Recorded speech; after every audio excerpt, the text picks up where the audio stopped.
Okay, let's look at some probability formulas. We're here at Jacobit's Learning. Before we go over this, you're going to see a couple of things that are going on, and I know everyone understands that this is pretty basic, that this is a variable, this x, and you can have like 12, 15, infinity, technically, variables in an equation. So you don't just need one variable.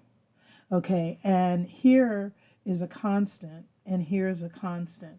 When you solve this problem, I'm going to go to the next slide to make this clear. When you solve this problem, people are going to say, hey, look, isn't that a variable? Because when I take negative 12 over to the next side, or is it still a constant, is what people will ask. And constant is the number. Constant is a number. And the reason it's called a constant is because the values do not change. Okay? Do not change. So when you start saying that, but this changes, because that's how I thought at first, like when I was reteaching this and said, how do I explain this? This becomes a different value because you took it over here. So, but here's the situation. The number doesn't change, just what happens is you get a new number from getting a difference, okay, by subtracting. So 72, and then you see what I mean? And then you have 10x equals 72, and then you just have one constant. And then everyone knows when you divide this, you're going to get an answer that x equals 7.2. And this 7.2 is still a constant. Okay, it's still a constant, and that's still a variable. Okay, as a matter of fact, to emphasize that, I'm going to make this green because x is still a variable. Oh, thought I was making it green. X is still a variable, but its value now is a constant. Okay, so let's just make that very clear. And then when we're getting ready to do something, well, let's go ahead and dive right in. You're dealing with a ratio, and the ratio signs were given to you. They were placed right here. So the ratio, this is the standard ratio sign. Another way, although I don't think they do this on the SAT, in fact, I don't think they even write them like this. And sometimes in your textbooks, they'll go 5/2. That is still a ratio. And people say that's a fraction. And you say, yes, it is a fraction, but it is a ratio because 5 divided by 2 still gives you a ratio, almost like 2.5 times more than what something is. So just keep that in mind. And so when you're looking for the ratio of pink jelly beans to red jelly beans, and they're telling you it's 5:2, if there are 12 jelly beans, how many red jelly beans are there? When you're thinking this, you want to look at how you're going to set this up. So you have 5 pink to 12 pink. These are given. So then you have this and that. And let me answer where I'm getting this 5. It was given to you, and since 5 was checked off as the first number, you know that the value would go over here because the first number is always on top.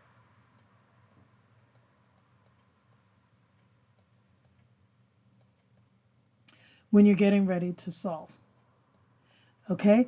And so therefore, what you're going to do is go 5/12, hey, and then you're going to solve for the rest. And this problem gets complicated. How many red jelly beans are there? 2 is given, x is what you're solving for. Come on, guys, let's go. Cross multiply each side. 5x equals 2 times 12. So you have to get 24. 5x. Hey, anybody want to solve? Divided by 5. Divided by 5. And so you go 5 into 24. 5 times 6 is 30, so that doesn't work. 5 times 5 is 25. So it's 5 times 4 is 20. 4. Well, carry it down, that's a 4, so you have a 4.8 here. And the reason, once again, let's review, you have to have this here is because you have to have a decimal. Doesn't that work? 4.8 is an odd number, but yet it's one with which to deal. And so that's where you're getting your 4.8 from. Now 4.8 represents what? The pink or the red? Okay, well, we're going to go over that on the next slide. So here's what's going on. 4.8 is the amount of red jelly beans, so the pink jelly beans must be 5 times as many. And when you multiply 5 times as many as that, where are we getting that? This 5. This 5 right here. 4.8 times 5 is 24. 4.8 times 24, does that sound right? Because like 4 times 6 is 24, and this is 4.8, so that would be about right. Okay, this 4.8 times 5, you can check this and do mental math and see if it comes out correctly in your head. A jar of jelly beans contains 3 jelly beans for every 7 green jelly beans. The box contains 40 jelly beans in total. How many green jelly beans are there? So it's 3 to 7 is the basic ratio of red jelly beans to our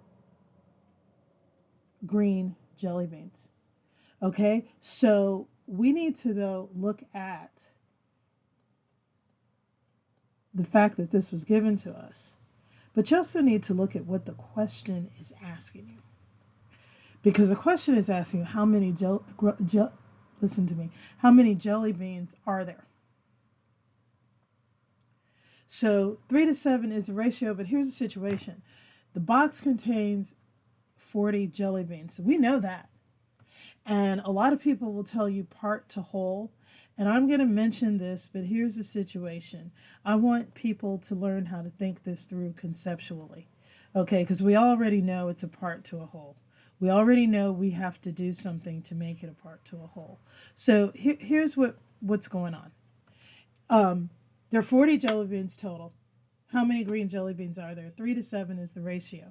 Now, we need a total ratio of green jelly beans to 3. You can also do a ratio, and you could see like 3 to 7, and you could try to set it up like this, 3 to 7, but you need to, before you do that, you need to look at this here. 3 plus 7 equals 10. So you have 3 red, 7, and then here's the situation. Here's your whole. This is your whole, and I write it as a total. Because once you know what it is, you can then learn to grasp what's going on.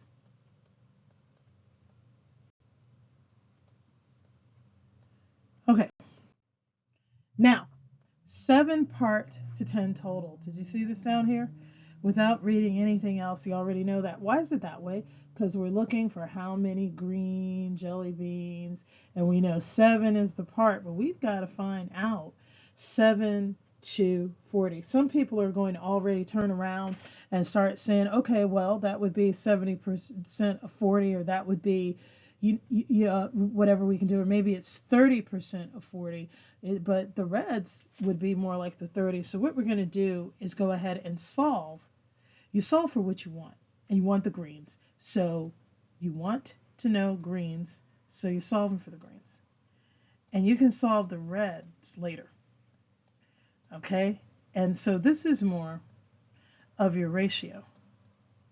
Okay, 7 out of 10. That's important when we go to the next page, because when we go to the next page, this ratio kind of isn't going to count. But that's the initial setup. So now here's what you're doing. The total is 10, so you have 7 out of 10 equals X is the amount you want to know, and a total of 40. You're trying to find the part of the 40. The part of the whole.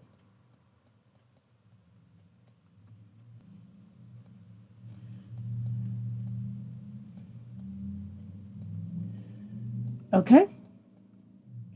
So 7 over 10, and now you have a ratio 40 times 7, you already know 4 times 7 is 28, so you just add a 0, and then this is 10x. But we went ahead and cross multiplied it for you, so you got 10x equals 280, because 40 times 70 is 280, and like I said, 4 times 7 is already 28. And then this has a 0 here, so you just add a 0 here if you don't want to do the long division. And then x equals 28, so there are 28 green jelly beans. Now, if you wanted to know the number of reds, what would you do? You go 40 minus 28 is going to give you the number of reds, which means there's 12. So when you look at it, 12 red. Okay, so when you look at the reds, does it make sense that if you have 28 greens, that you would have 12 reds? Well, 3 over 7 would be 30% of the 40 is going to be 12, and 70% of the 40 is going to be 28. And then you can go back and do the math to see if that makes sense or if it comes anywhere close to. And when we sit and do it here,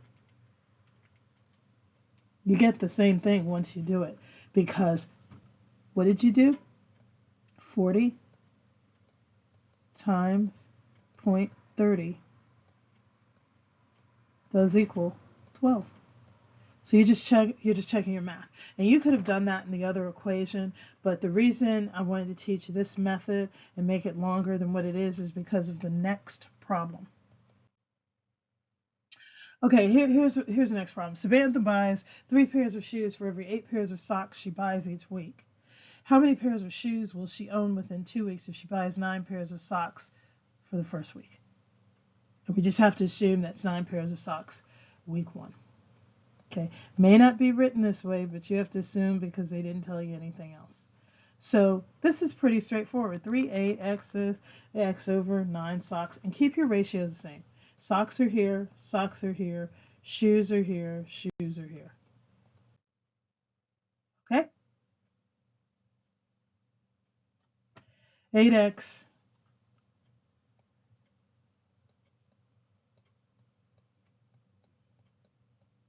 equals 27. This is your ratio. Okay, so when you do that, 8x equals 27. I kind of flew by that slide, but you can always slow it up and play it on your own. And you go back and you do 8.